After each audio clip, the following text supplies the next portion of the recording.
ಪ್ರತಿದಿನ ಸುದ್ದಿಜಾಲ. ನಮಸ್ತೆ ವೀಕ್ಷಕರೇ, ನಾನು ಅನನ್ಯ ಎಸ್ ಭಾರದ್ವಾಜ್. ವಿಶೇಷ ಸುದ್ದಿಗಳ ಪ್ರಸಾರ ವೀಕ್ಷಿಸಿರಿ.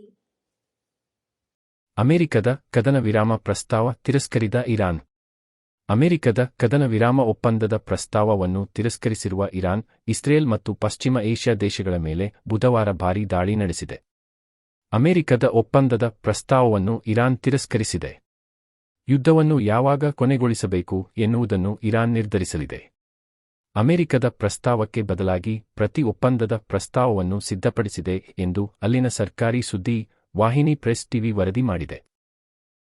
ಇರಾನ್ ತನ್ನ ಕ್ಷಿಪಣಿ ಯೋಜನೆಗಳ ಬಗ್ಗೆ ಚರ್ಚಿಸುವುದಿಲ್ಲ, ಹೊರ್ಮುಜ್ ಜಲಸಂಧಿಯ ಮೇಲಿನ ನಿಯಂತ್ರಣದ ಬಗ್ಗೆ ಮಾತುಕತೆ ನಡೆಸಲು ಬಯಸುವುದಿಲ್ಲ ಎಂದು ಪ್ರೆಸ್ ಟಿವಿ ವರದಿ ಹೇಳಿದೆ. ಯುದ್ಧ ನಿಲ್ಲಿಸಲು 15 ಅಂಶಗಳ ಮುಂದಿಟ್ಟ ಟ್ರಂಪ್. 4 ವಾರ ಪೂರೈಸಿರುವ ಪಶ್ಚಿಮ ಏಷ್ಯಾ ಸಂಘರ್ಷವನ್ನು ಕೊನೆಗಾಣಿಸಲು ಅಮೆರಿಕವು ಇರಾನ್ ಜತೆಗೆ ಒಪ್ಪಂದಕ್ಕೆ ಮಾತುಕತೆ ನಡೆಸುತ್ತಿದೆ ಎಂದು ಅಧ್ಯಕ್ಷ ಡೊನಾಲ್ಡ್ ಟ್ರಂಪ್ ಹೇಳಿದ್ದಾರೆ. ಆದರೆ ಅಮೆರಿಕದೊಂದಿಗೆ ಹಿಂದೆಯೂ ಯಾವುದೇ ಒಪ್ಪಂದ ಮಾಡಿಕೊಂಡಿಲ್ಲ, ಮುಂದೆಯೂ ಇರುವುದಿಲ್ಲ, ಇದುವರೆಗೆ ಯಾವುದೇ ಮಾತುಕತೆ ನಡೆದೇ ಇಲ್ಲ ಎಂದು ಇರಾನ್ ಸ್ಪಷ್ಟಪಡಿಸಿದೆ. ಈ ನಡುವೆ ಅಮೆರಿಕ-ಇರಾನ್ ನಡುವೆ ಮಧ್ಯಸ್ಥಿಕೆದಾರನಾಗಿ ಪಾಕ್ ಹೆಸರು ಕೇಳಿಬರುತ್ತಿದೆ. ಇರಾನ್ನ ವಿರುದ್ಧದ ದಾಳಿ ತೀವ್ರಗೊಳಿಸಿರುವ ಇಸ್ರೇಲ್ಗೆ ಕದನ ವಿರಾಮ ಕುರಿತ ಟ್ರಂಪ್ ಹೇಳಿಕೆಗಳು ಅಚ್ಚರಿ ಮೂಡಿಸಿವೆ. ಟ್ರಂಪ್ ಹೇಳಿಕೆಗೆ ಇರಾನ್ ತೀಕ್ಷ್ಣ ಪ್ರತಿಕ್ರಿಯೆ.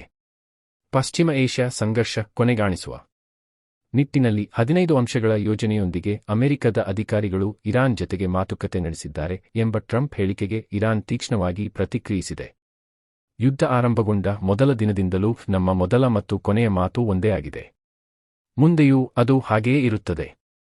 ನಮ್ಮಂಥವರು ನಿಮ್ಮ ತರಹದ ದೇಶದೊಂದಿಗೆ ಎಂದಿಗೂ ಹೊಂದಾಣಿಕೆ ಮಾಡಿಕೊಳ್ಳುವುದಿಲ್ಲ, ಈಗ ಮಾತ್ರವಲ್ಲ ಮುಂದೆಂದೂ ಇಲ್ಲ ಎಂದು ಇರಾನ್ ಸೇನೆಯ ವಕ್ತಾರ ಇಬ್ರಾಹಿಂ ಜೋಲ್ಫಾಗರಿ ಹೇಳಿದ್ದಾರೆ. ಪಾಕಿಸ್ತಾನದಂತೆ ನಮ್ಮದು ದಲ್ಲಾಳಿ ದೇಶವಲ್ಲ. ಸರ್ವಪಕ್ಷ ಸಭೆಯಲ್ಲಿ ಕೇಂದ್ರ ಸರ್ಕಾರ. ನಮ್ಮದು ಪಾಕಿಸ್ತಾನದಂತೆ ದಲ್ಲಾಳಿ ಕೆಲಸ ಮಾಡುವ ದೇಶವಲ್ಲ. ಪಶ್ಚಿಮ ಏಷ್ಯಾದಲ್ಲಿನ ಸಂಘರ್ಷ ಶಮನ ಮಾಡುವ ಪ್ರಯತ್ನದ ಭಾಗವಾಗಿ ಪಾಕಿಸ್ತಾನ ಮಧ್ಯಸ್ಥಿಕೆ ವಹಿಸುತ್ತಿದೆ ಎನ್ನಲಾದ ವಿಚಾರಕ್ಕೆ ಸಂಬಂಧಿಸಿ ವಿರೋಧ ಪಕ್ಷಗಳನ್ನು ಉದ್ದೇಶಿಸಿ ಕೇಂದ್ರ ಸರ್ಕಾರ ಬುಧವಾರ ನೀಡಿರುವ ಉತ್ತರ ಇದು.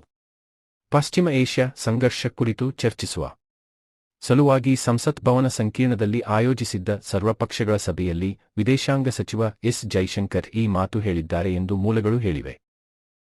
ಅಮೆರಿಕ ಇಸ್ರೇಲ್ ಹಾಗೂ ಇರಾನ್ ನಡುವಿನ ಯುದ್ಧ ನಿಲ್ಲಿಸಲು ತಾನು ಮಧ್ಯಸ್ಥಿಕೆ ವಹಿಸಲು ಯತ್ನಿಸುತ್ತಿರುವುದಾಗಿ ಪಾಕಿಸ್ತಾನ ಹೇಳುತ್ತಿದ್ದು, ಇದು ಹೊಸ ವಿಚಾರ ಅಲ್ಲ. ಪಾಕಿಸ್ತಾನವನ್ನು ಅಮೆರಿಕ 1981 ರಿಂದಲೂ ತನ್ನ ಉದ್ದೇಶ ಸಾಧನೆಗೆ ಬಳಕೆ ಮಾಡುತ್ತಿದೆ ಎಂಬುದಾಗಿ ಜೈಶಂಕರ್ ಹೇಳಿದರು ಎಂದು ಇವೇ ಮೂಲಗಳು ತಿಳಿಸಿವೆ.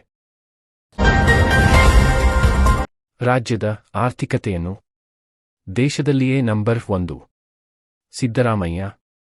ರಾಜ್ಯವು ಆರ್ಥಿಕ ಬಿಕ್ಕಟ್ಟು ಎದುರಿಸುತ್ತಿಲ್ಲ. ಇತರ ಪ್ರಗತಿಶೀಲ ರಾಜ್ಯಗಳು ಮತ್ತು ಕೇಂದ್ರಕ್ಕಿಂತ ಉತ್ತಮ ಸ್ಥಿತಿಯಲ್ಲಿ ಇರುವುದರಿಂದಲೇ ರಾಜ್ಯದ ಬೆಳವಣಿಗೆ ದರ 9.4ರಷ್ಟಿದೆ.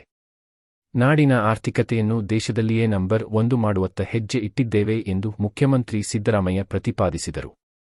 ಬಜೆಟ್ ಮೇಲಿನ ಚರ್ಚೆಗೆ ವಿಧಾನಸಭೆಯಲ್ಲಿ ಬುಧವಾರ 5 ತಾಸಿಗೂ ಹೆಚ್ಚು ಹೊತ್ತು ಉತ್ತರ ನೀಡಿದ ಅವರು, ವಿತ್ತೀಯ ಬೆಳವಣಿಗೆ ದರ ದೇಶದ ಬೆಳವಣಿಗೆ ದರವನ್ನು ಹಿಂದಿಕ್ಕಿದೆ. ಬಿಕ್ಕಟ್ಟು ಇದ್ದರೆ ಇದು ಸಾಧ್ಯವಾಗುತ್ತಿತ್ತೇ ಎಂದು ವಿರೋಧ ಪಕ್ಷದ ಸದಸ್ಯರನ್ನು ಪ್ರಶ್ನಿಸಿದರು. ಮುಖ್ಯಮಂತ್ರಿಯವರು ನೀಡಿದ ಉತ್ತರದಿಂದ ತೃಪ್ತರಾಗದ ವಿರೋಧ ಪಕ್ಷದ ಬಿಜೆಪಿಯ ಸದಸ್ಯರು ಈ ಬಜೆಟ್ ಅಭಿವೃದ್ಧಿ ವಿರೋಧಿ ಎಂದು ಘೋಷಣೆ ಕೂಗುತ್ತಾ ಆರ್. ಅಶೋಕ ನೇತೃತ್ವದಲ್ಲಿ ಸಭಾತ್ಯಾಗ ಮಾಡಿದರು.